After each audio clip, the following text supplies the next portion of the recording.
ರಾಜಕೀಯ ತಿರುವನ್ನ ಪಡ್ಕೊಂಡಿದೆ ಈಗ ವಕ್ಫ್ ವಿವಾದ. ರಾಜ್ಯಾಧ್ಯಕ್ಷರ ಪ್ಲಾನ್ ಅನ್ನೇ ಅತೃಪ್ತರು ಹೈಜಾಕ್ ಮಾಡಿರೋದು.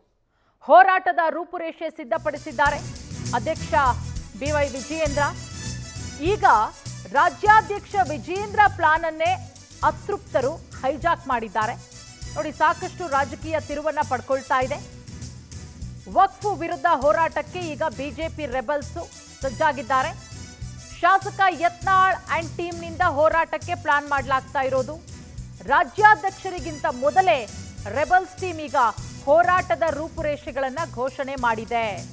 ನೋಡಿ, ರೆಬಲ್ಸ್ ಸಿಕ್ಕಾಪಟ್ಟೆ ಆಕ್ಟಿವ್ ಆಗಿದ್ದಾರೆ. ಹೋರಾಟದ ರೂಪುರೇಷೆಯನ್ನ ಅಧ್ಯಕ್ಷ ಬಿವೈ ವಿಜಯೇಂದ್ರ ಒಂದು ಕಡೆ ಸಿದ್ಧಪಡಿಸಿದ್ದಾರೆ. ಇದೆಲ್ಲದರ ನಡುವೆ ಬಿಜೆಪಿಯ ರೆಬಲ್ಸು ಅವರಿಗಿಂತ ಮುಂಚೆನೇ ಹೋರಾಟ ಮಾಡೋದಕ್ಕೆ ಪ್ಲಾನ್ ಅನ್ನ ಮಾಡಿಕೊಂಡಿರೋದು. ಹೋರಾಟದ ರೂಪುರೇಷೆಯನ್ನ ಬಿಜೆಪಿ ರೆಬಲ್ಸ್ ಕೂಡ ಸಿದ್ಧ ಮಾಡಿಟ್ಕೊಂಡಿದ್ದಾರೆ.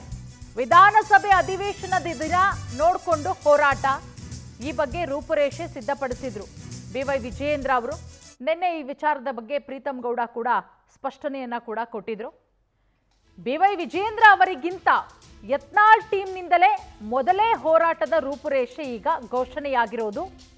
ಮಾಹಿತಿ ಸೋರಿಕೆ ಅಥವಾ ಹೋರಾಟದ ಹೈಜಾಕ್ ಬಗ್ಗೆ ಈಗ ಸಾಕಷ್ಟು ಅಚ್ಚರಿ ಮೂಡಿಸ್ತಾ ಇದೆ. ಯಾಕಂದ್ರೆ ವಕ್ಫ್ ವಿಚಾರ ಎಷ್ಟು ದೊಡ್ಡ ಮಟ್ಟದಲ್ಲಿ ರಾಜ್ಯಾದ್ಯಂತ ಸುದ್ದಿ ಮಾಡ್ತಾ ಇದೆ. ಸಾಕಷ್ಟು ವಿರೋಧಗಳು ವ್ಯಕ್ತವಾಗ್ತಾ ಇದೆ. ಅದೆಲ್ಲದರ ನಡುವೆ ಯತ್ನಾಳ್ ಅವರು ಅಹೋರಾತ್ರಿ ಧರಣಿಯನ್ನ ಕೂಡ ನಡೆಸಿದ್ರು. ಅದಾದ್ಮೇಲೆ ಟೀಮ್ ಕೂಡ ಎಂಟ್ರಿ ಕೊಡುತ್ತೆ ಕೇಂದ್ರದಿಂದ. ಸದ್ಯದ ಮಟ್ಟಿಗೆ ಅಹೋರಾತ್ರಿ ಧರಣಿಯನ್ನ ಕೈಬಿಟ್ಟಿರ್ತಾರೆ. ಮತ್ತೊಂದು ಕಡೆ ವಿಜಯೇಂದ್ರ ಅವರು ನಿನ್ನೆ ಹೋರಾಟಕ್ಕೆ ಮುಂದಿನ ಹೋರಾಟ ಹೇಗಿರಬೇಕು ಅನ್ನೋದ್ರ ಬಗ್ಗೆ ರೂಪುರೇಷೆಯನ್ನ ಸಿದ್ಧಪಡಿಸಿದ ಬೆನ್ನಲ್ಲೇ ರಾಜ್ಯಾಧ್ಯಕ್ಷರಿಗಿಂತ ಮೊದಲೇ ರೆಬಲ್ಸ್ ಟೀಮ್ ಈಗ ರೂಪುರೇಷೆಗಳನ್ನ ಘೋಷಣೆ ಮಾಡಿರೋದು.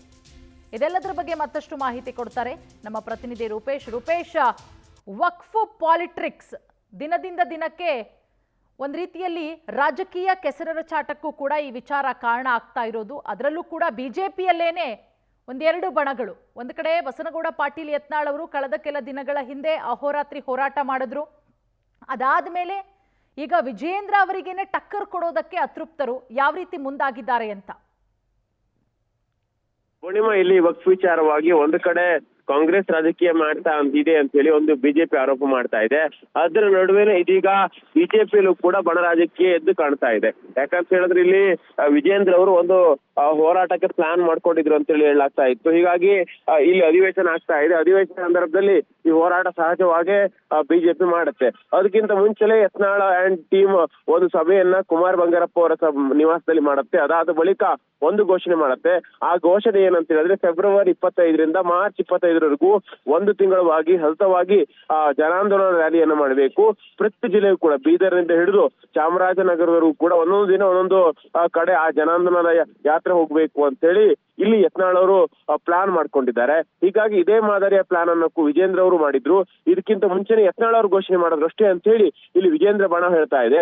ಹೀಗಾಗಿ ಯತ್ನಾಳ್ ಅವರು ಬಣ ಹೇಳ್ತಾ ಇದೆ, ಇಲ್ಲ ನಾವು ಮೊದಲೇ ಪ್ಲಾನ್ ಮಾಡ್ಕೊಂಡಿದ್ವಿ, ನಾವು ಮೊದಲೇ ಘೋಷಣೆ ಮಾಡಿದ್ವಿ, ನಾವು ಘೋಷಣೆ ಮಾಡಿದ್ಮೇಲೆ ನಮ್ದು ಇದೇ ಮಾದರಿಯ ಪ್ಲಾನ್ ಇದೆ ಅಂತ ಹೇಳಿ ನೀವು ಹೇಳ್ತಾ ಇದ್ದೀರಿ ಅಂತ ಹೇಳಿ ಹೇಳ್ತಾ ಇದೆ. ಆದ್ರೆ ವಿಜೇಂದ್ರ ಅವರು ಈ ಪ್ಲಾನ್ಗೆ ಯಾಕಂತ ಹೇಳಿದ್ರೆ ಯತ್ನಾಳ್ ಅವರು ಈ ರೀತಿಯಾಗಿ ಘೋಷಣೆ ಮಾಡಿರೋದಕ್ಕೆ ಅಥವಾ ಹೋರಾಟ ಮಾಡ್ತಿರೋದಕ್ಕೆ ನಮ್ದು ಯಾವುದೇ ರೀತಿಯಾಗಿರ್ತಕ್ಕಂಥ ಆಕ್ಷೇಪ ಇಲ್ಲ ಅಂತ ಹೇಳಿ ಹೇಳ್ತಿದ್ದಾರೆ. ಹೀಗಾಗಿ ಬಡ ರಾಜಕೀಯ ಎಷ್ಟು ಮಟ್ಟಕ್ಕೆ ಹೋಗುತ್ತೆ ಅಥವಾ ಯಾವ ಮಟ್ಟಕ್ಕೆ ಹೋಗುತ್ತೆ ಕೆಸರಚ್ಚಟ ಆಗತ್ತೆ. ಯಾಕಂತ ಹೇಳಿದ್ರೆ ಹಿಂದೆ ಪಾದಯಾತ್ರೆ ಮಾಡಿದಾಗಲೂ ವಿಜೇಂದ್ರ ಬಣ ವಿರೋಧ ಮಾಡಿತ್ತು. ಪಾದಯಾತ್ರೆಗೆ ಘೋಷಣೆಯನ್ನು ಮಾಡ್ಕೊಂಡಾಗ ನೀವು ಪ್ರತ್ಯೇಕವಾಗಿ ಪಾದಯಾತ್ರೆ ಮಾಡಬಾರದು, ಮೈಸೂರು ಪಾದಯಾತ್ರೆಗೆ ನೀವು ಬೆಂಬಲವನ್ನು ಕೊಡಬೇಕು ಅಂತ ಹೇಳಿ ಸವಾಲು ಕೂಡ ಹಾಕಿತ್ತು. ಈಗ ಮತ್ತೆ ಹೈಕಮಾಂಡ್ ಬೆಂಬಲ ಕೊಡುತ್ತಾ ಅನ್ನುವಂತ ನಡುವೆ ವಿಜೇಂದ್ರ ಅವರೇ ಬೆಂಬಲವನ್ನು ಕೊಟ್ಟಿದ್ದಾರೆ. ಹೀಗಾಗಿ ಇಲ್ಲಿ ವಿಜೇಂದ್ರ ಅವರೇ ಪ್ಲಾನ್ ಮಾಡ್ಕೊಂಡಿದ್ರು ಕೂಡ ಮೊದಲು ಎಲ್ಲಾ ಘೋಷಣೆ ಮಾಡಿದ್ದು ಯತ್ನಾಳ್. ಹೀಗಾಗಿ ಯತ್ನಾಳ್ ಅವರೇ ಈಗ ಪಾದಯಾತ್ರೆಯನ್ನ ಅಥವಾ ಅದೇ ಜನಾಂದೋಲನ ಮಾದರಿ ಹೋರಾಟವನ್ನ ಮಾಡ್ತಾರೆ ಅಂತ ಹೇಳಲಾಗ್ತಾ ಇದೆ.